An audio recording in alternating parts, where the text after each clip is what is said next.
Hey guys, it's Ted Bogert. We are back with the Ted Show. Happy Hump Day. Today is Wednesday, last week of the month. Can't believe October's almost over.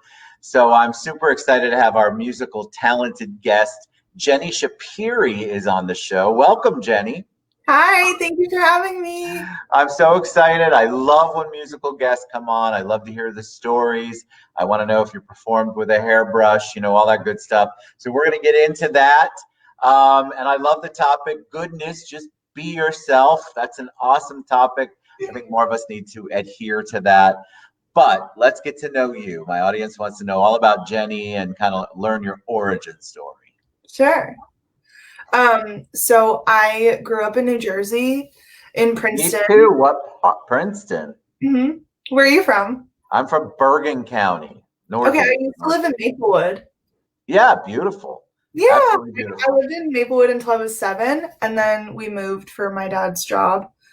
And yeah, I grew up there. It's like a very diverse place. There are people from all over the world. It's also like really wealthy.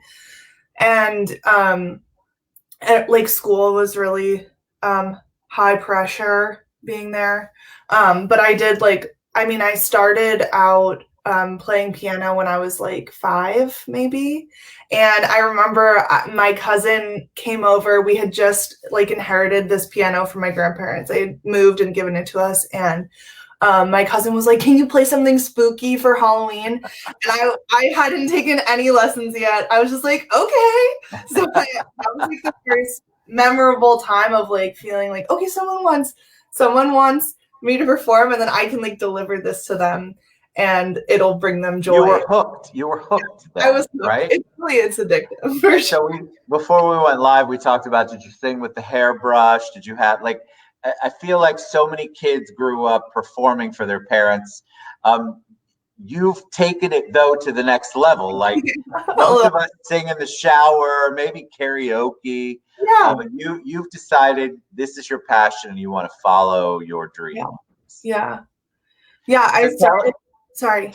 go ahead, tell us the story because I want to know. It's one thing to sing in front of parents and get that feedback. It's another thing to make it your career. Yeah, it's true. I don't know. I just remember hearing songs that told stories. So like, a lot of musical theater stuff is like my first way into that world of like telling stories in a song. And that was just like it really blew my mind, to be honest. Like I was just like, I have to do this. I mean, and then like some other experiences where like being among people who are the same way, where they're like, oh my gosh, this is like part of me. And like, if I don't do this, I don't know what else I will do.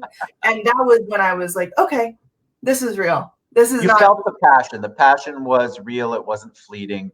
You really needed to do it. You needed to do it. That's what a lot of artists will say on the show. I had yeah, to birth it. I had to get it out. I have to continue to do it. It's part of me. yeah. It's It's part the of only who I way am. I really like, I'm good at talking, but I can talk endlessly. But it's like in order to like truly express everything that I'm feeling and like, process everything that I'm feeling and I've experienced, that's the only way I really know how. And so it's one thing though. Okay, so we get to this point. You want to make it a career. So Yeah. all parents have probably heard that. My kids, one wanted to be a fashion designer. You just kind of let them go with the flow. Yeah. When did you realize this was really something that you could put all of your eggs in that basket? That you knew that you could take it and develop it and make it something that you could do the rest of your life. I think when I was in high school and I said, my parents, neither of them are musical, and my dad is a scientist and my mom is a therapist. And um I don't think that they explicitly ever said like you can do anything but this, but I think I kind of felt that way. And then until one day I was just like, we had a conversation over at the dinner table, like, okay, so I'm actually gonna do this and I'm gonna go to music school. And then after music school, I don't know, but I'm gonna do this. And that's it. I've always been the kind of person too that it's like once I get my mind on something, it's like I have to. It's like tunnel vision. I have And to. so, what was that process like? Because then you get into, all right, this is going to be my work in addition to my Yeah. play. And so, a lot of people don't do well with making their passion their their work, their life's work. And Yeah. so, what was it like going through that, going to school, talking about that, developing your craft? Was it everything you expected, or were there a lot of trials and tribulations? I mean, obviously, I think anybody going for their goal, you know, no matter if it's music or if they want to be a doctor or whatever, like there are going to be hard moments. I think again, it was just like no matter how hard or easy it was, like being surrounded by people that were just spoke the same language as me and like could connect in this creative way, like that just made it all worth it. And I mean, I really liked college. I really loved studying music and I really loved getting better. And then I mean, moving after college, moving to Nashville, that was the steeper learning curve though, for sure. Well, that's a big deal, right? So now you're moving to a place that is known to be a musical city where so many careers are launched. So yes, I imagine that was a lot. Did you have family there? Did you have friends, or did you just go, listen, I'm going to go there and try to figure out my dream? Like I said, I get set on something and I have to do it. I did not know anybody before I moved to Nashville. Um, I met my roommate on Facebook, and we've now lived together since I've moved here, so like 2 years now. Wow. And I mean, it was luck, but yeah, I didn't know anybody, and it was a slow process of And so finding. if you get there, though, I think that's what a lot of people, all right, I made it to Nashville. You can take the pictures in front of the Nashville sign. You're here, you know it. And then reality sets in. So, what were your, I think a lot of people who are artists, they don't know how to do the business side. So, you have to sell yourself. You have to get in front of the people who can further your career. What was that process like? Um, it was hard. It was really hard. It does not come naturally to me to um feel like endlessly confident. I mean, confidence is, you know, to some extent, you know, anyone can be confident, but to have yourself where you're like, I believe in this product because you are selling a product so strongly that you should invest in me, that did not come naturally to me. It's So when I, hard, right? what? It's very hard. Very hard, and it's I mean, to me, and I imagine a lot of people, it's awkward or unnatural. And so I mean, when I got here I was just playing a lot, because I think I needed to like I I had always been really nervous before shows and like put I had played shows through college, like in the New Jersey, or like mostly in New York and a little bit at home, but not like when you come here, like especially if you want to do songwriting too, like you're playing writers rounds and those happen every single day of the week, every hour of the day. So I was playing like several times when I first got here. I was playing several times a week, Wow. and um and that was a lot. Not a lot of time for creativity. So you are a songwriter too. Talk about that because I think there are performers that are strictly performers. Mm-hmm. Yeah, When you add the songwriting part, then that's a whole different level of talent and creativity that you bring to the table. yeah. So I mean, I don't think if I didn't write songs, I wouldn't have pursued this. That's the part of, I mean, and I also produce. So the part of music that I like is the creating. Performing is fine for me. I think some people are just like, "Oh my God, I'm on the stage." Like it's the addictive part, but for me it's the creative part. So, I mean, yeah, that's the part that I couldn't live without, for So how sure. do you do? I always love to ask creatives and songwriters, especially, what's the process for you? Is it did you see a Hallmark story on some TV channel and you got moved? Is it personal? Is it a combination of all of those? And also, what's it like to collaborate? Because and I know in Nashville there's a lot of collaborative writing. Yeah, in Nashville, it's almost exclusively collaborative writing, which was new here. But I started songwriting. I mean, my aunt is a musician and she's a songwriter, so I knew kind of what that looked like. But like I said, like storytelling songs in musical theater, I heard this album called 13 Stories Down by Jonathan Reed Gilt, who is a like Broadway music writer, composer, and my mind was blown. I was just taken to a whole other place. This whole world opened for me. I was like, okay, well, I really like reading, and I really like writing, and I'm really good at playing the piano, and I'm good at singing. And then all of a sudden, I could do all of them at the same time. And I was like, oh my God, what a thrill. Yeah. But I do write with other people in Nashville, but a lot of the time, I mean, I make most of my music with my creative partner, Daniel, and we met in college. And so, I mean, also like COVID, I think for a lot of people, they're like, oh my gosh, we have to transfer everything from doing it in person to Zoom. But I had already been doing a lot of that stuff because he does not live here. So we've continued to make music. We've made music now for a while, remotely too. So I love that you can put that together. So tell me, does it come from personal experience you're writing? Like, where is the inspiration? Yeah, personal experience a lot. I think, I mean, you have to creativity is a skill, I think. I mean, everyone can have a natural inclination for it, but to be able to harvest it, yes. I think that's a skill that you have to practice. So, I mean, even if you're not sitting down and writing about something, but just looking at the world around you and like seeing the beauty in the world, or seeing the heartbreak or the hardship or whatever it is that makes you want to sit down and write something. I mean, that's what it does for me. I mean, I often write songs that are about my emotional experiences, about relationships, about reflecting on my sense of self.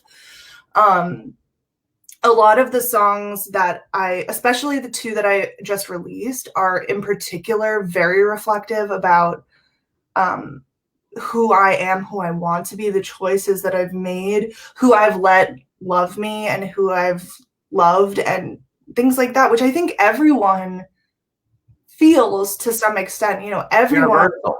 It's universal, and everyone is capable of looking at themselves too, which I think is a newer thing, where it's stop and I'm going to learn about me. You know. And so, do you get emotional when you sing? Sometimes. Yeah, right. I think people. I love to watch someone who's created a piece, created some music, been part of a creative process, and they are still so passionate about the end result that they get emotional. I think there's something cathartic too, like you were talking about, when you're writing about the stuff that you've been through and the emotions you felt. There's just like this really cool cathartic thing, and like you said, that it's a universal feeling. Everybody has felt in some way, shape, or form exactly what you're talking about and singing about in your music. Yeah. I actually sorry. I was going to say, I watched Lizzo, the R&B and pop singer. Yes. Had an interview on David Letterman's Netflix show, and she was talking about how one of her early mentors was actually Prince. And she was at his home studio in Minneapolis, and he was playing Purple Rain for her, and he just like stopped in the middle of it and started crying at his own song. Like he made some joke about how he had to move it around in the set. It wasn't in the right place or something like that. But just to, like you said, to be able to be moved, to still bring up that emotion for other people to consume is so difficult and so brave, and just yeah. I love when the songwriter and or the performer really are feeling the emotion. You can tell. Yeah. And so, especially if it's something that you've been part of the process, it's like your baby, right? It's your baby that you're singing about. So you want everybody to feel what you're feeling, and I love that. That's why I love songwriting and performers. All right, so enough about me. Let's talk about the song. So you're going to perform for us, which I'm very excited about. Tell us what you're going to sing. Okay, so I think I'll play 2 songs, if that's okay. Fantastic, yes. And the first one is called Casual, and it's the next single I'm going to be putting out. And then I'll play another song called I'm Supposed to, about feeling like you're doing all the things that you're supposed to and still maybe not everything's going right. We've all felt that, right? On a daily basis, I feel like. All right, so Jeni Schapire, we're going to make her front and center. Well, stop. Well, I guess for songs, if the sound isn't great on the first one, we can change it for the next one. I'm sure you're going to be great. I'm here. All right, this is Casual.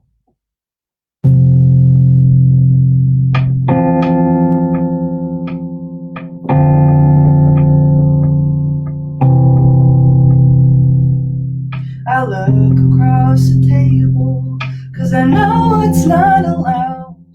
Got a burger in my hand and a beer to wash that down. Making that passing town, but you know you're getting old. Will excuses take control? Let me get to the next bar. Is this casual enough for you, baby? Enough pressure off of you right now, maybe.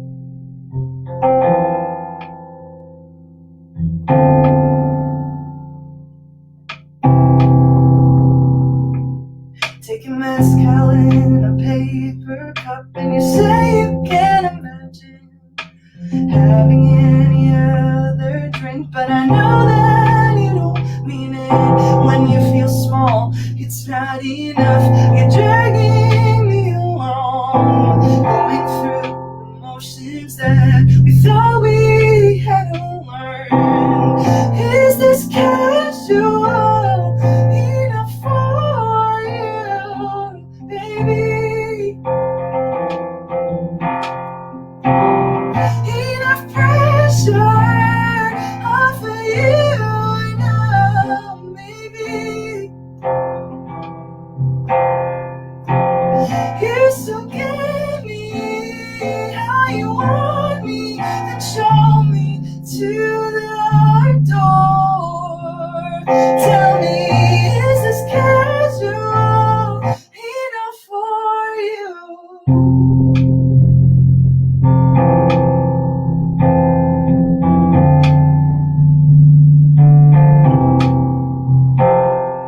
So go on, let go.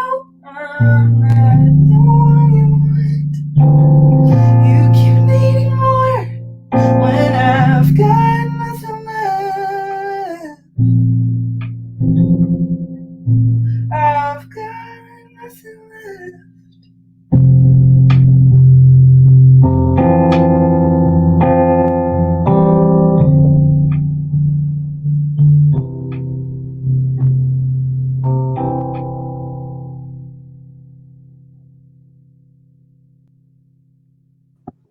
Cool.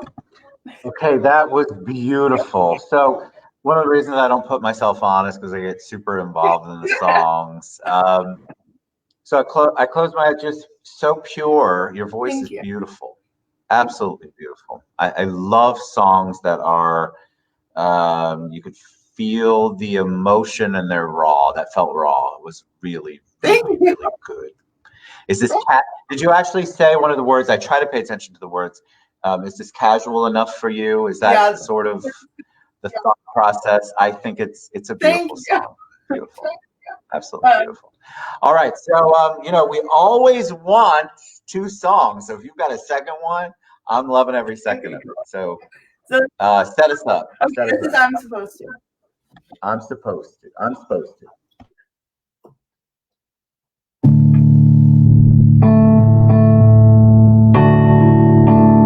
I'm proving I can be good. Got a habit now of walking in the park.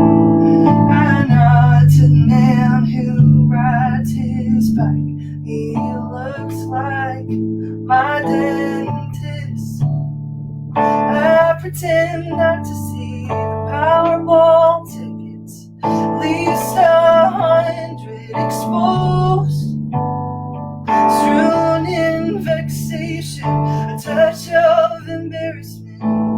I won't feel it too, 'cause I'm doing what I'm supposed to.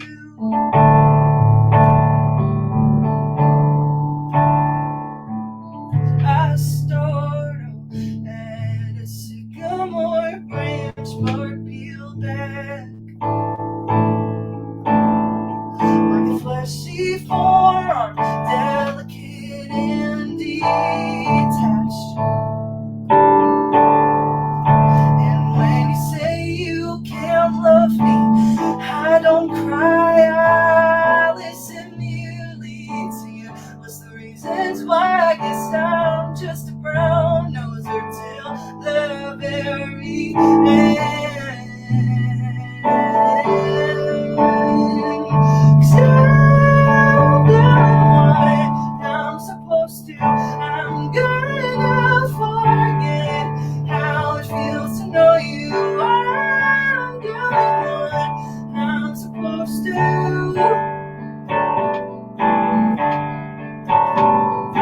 I'm not doing a thing that I don't want to, just as long as it's what I should do. I'm doing what I'm supposed to.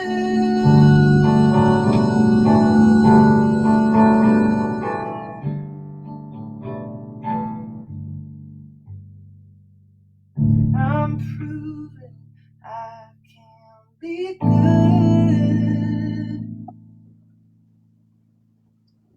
That's all. It's a short So beautiful. I just, you sit there and you're mesmerized, especially when you know somebody's got their heart and soul into a piece like that. But I think we've all felt the I'm supposed to. We do a lot of I'm supposed to stuff. You had a lot of beautiful comments, LinkedIn and Facebook. And so we will get to those, ladies and gents, later. Both Jeni and I will. How do people buy your music? How do they get to know you? How do they get involved with all the things that you're doing and any kind of shows that you might have coming up? Yeah, I mean, the best place is either Instagram or Facebook, and just my handle is just at Jeni Schapire on both places. I do have a Twitter, not really a Twitter. That's okay. And I also We go live on Twitter, but sometimes my Twitter fans it's a different world in Twitter. It's a different world. I'm super excited. You were amazing. You are amazing. Thank you so much. Come back anytime. JeniSchapire.com. Go there. Go to the places I've tagged on the post. Reach out to her. Support our artists. Our artists have been impacted by the pandemic as well, and so we want to see them successful and still being able to be the creatives that they are. Thank you, Jeni, for being on the show. It was awesome. Thank you. All right, guys, we will see you soon. I'll be back around 4 o'clock. See y'all later.